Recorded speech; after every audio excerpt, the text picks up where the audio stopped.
Hey folks, Elaine from Woollets, and today I have discovered, I'm trying to find a place for that bag. Today I have discovered multiple baby wild sennas right here. Oh, and some seeds. This is prairie, shoot, what is it?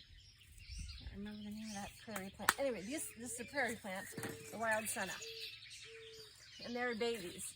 And what I tried to do here is establish kind of like a nursery of prairie plants where I could see the plants and identify them and then transplant them once they got older. But I happen to know that the wild senna makes an incredibly long root system, so I want to get that up right away. And I'm so frugal. I use and reuse and reuse and reuse these things from the garden centers when I do buy plants. So I'm just going to transplant, and this is some potting mix that I had left over from last year also. So I'm going to put some potting mix in there. I'm going to dig up the little wild sennas one at a time. This could be tedious. Maybe it's going to go quickly. Let's see. They're so young. They're so little. Oh, I love them. Wild senna turns it into just a huge plant. Look at this. You can see this yellow root system already. All the way down to here. But wild senna is, you've heard of senna cot, right? Bathroom issues. Well, it can help. This is where senna cot comes from. Animals tend to stay away from this because it does give them diarrhea.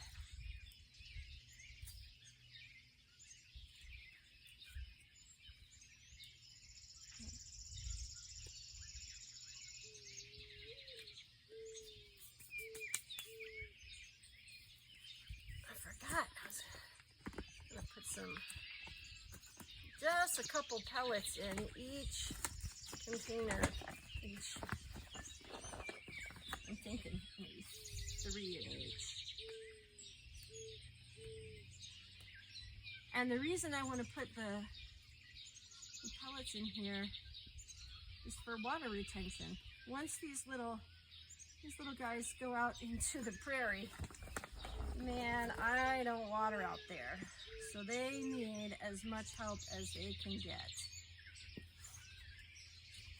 So I put 3 or 4 in each little section. I'll try to get some more trees in there.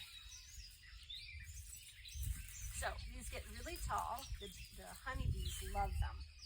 And I love honeybees. So they get really tall and they have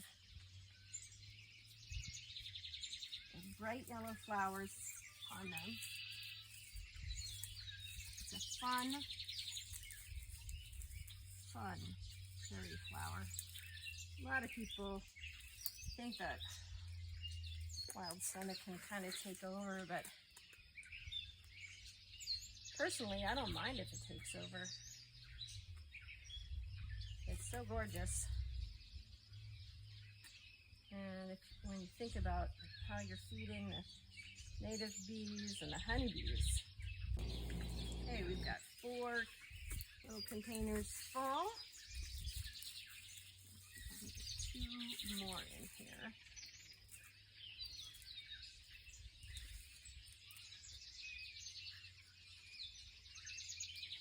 Put this in. There's a little potting soil. So Karen and I, we run Woollets. Just the two of us. And we run Woollets as sustainably as we can. We reuse everything we can. We also scrounge items or reuse. So the boxes that your shipments come in are usually from the boxes at the school. I recycle when they're going to recycle their boxes from the lunchroom or an order that they've had.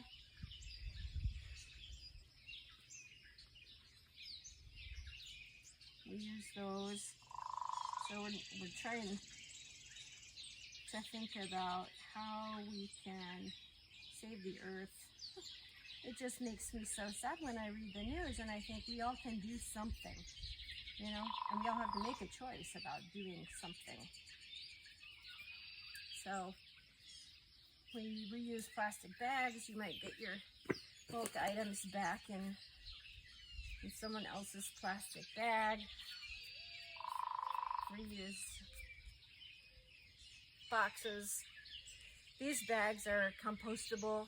You do buy those new, but they're compostable. So here we have at least 6 little wild sennas. So I'm just gonna keep them here for a few weeks maybe and see how they do. And when I have parts of my prairie ready, I might transplant them out there, or I might just dig them into the ground for another season to give them just a little more time to grow. And the ease of that is that I will be able to dig up the entire section and I know where the roots are. And I won't dig up, I won't cut a root. So this is good. All right.